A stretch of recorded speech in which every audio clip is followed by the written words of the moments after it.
L'histoire commence alors qu'un homme se fait complètement détruire à l'entraînement et qu'il craint de ne pas survivre. Un groupe de spectateurs est heureux de constater qu'il s'est amélioré au cours des 2 dernières années, et il détermine que le prochain test de rang E ne sera pas un problème pour lui.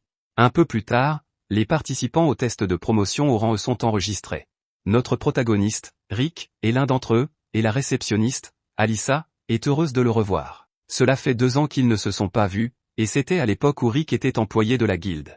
Elle a été surprise d'apprendre que Rick était devenu aventurier, et il ne peut pas lui en vouloir car commencer comme aventurier à l'âge de 30 ans est assez impensable. Normalement, les gens commencent comme apprentis de rang F lorsqu'ils sont adolescents et deviennent de rang E 2 ans plus tard. Alyssa se demande où il était, et Rick lui explique qu'il s'entraînait dans les montagnes avec des aventuriers chevronnés.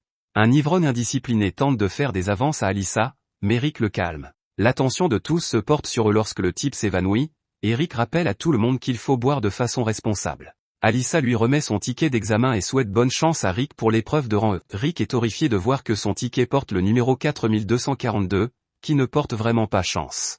Dehors, Rick dit à une certaine Rinette qu'il a fini de s'inscrire, et elle lui rappelle où sont ses yeux.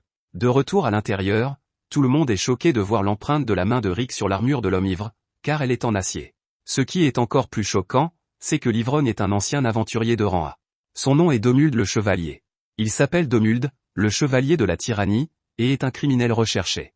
Alyssa est alors choquée lorsqu'elle se demande si Rick est devenu assez fort pour laisser facilement une empreinte dans une armure d'acier. Un peu plus tard, la taille de Rick est mesurée et les examinateurs sont choqués de constater qu'il a 32 ans. Ensuite, les participants testent leur énergie magique en posant leurs mains sur une boule de cristal. Quelques gars obtiennent un D- et une fille un C+.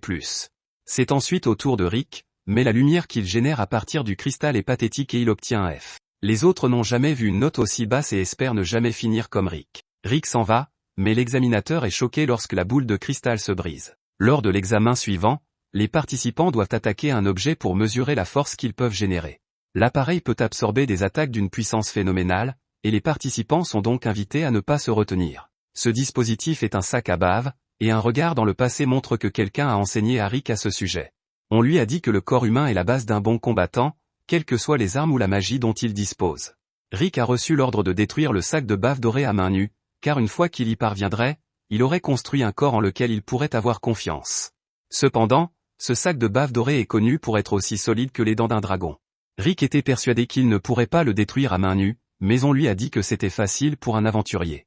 Son instructeur lui révéla qu'il pouvait en détruire 200 à la fois et lui fit une démonstration de sa puissance. Rick a dû progresser en frappant le sac avec 50 000 coups de poing chaque jour. De retour au présent, un homme impressionne tout le monde en attaquant un sac à l'aide d'une magie de renforcement. C'est ensuite au tour d'un petit gars qui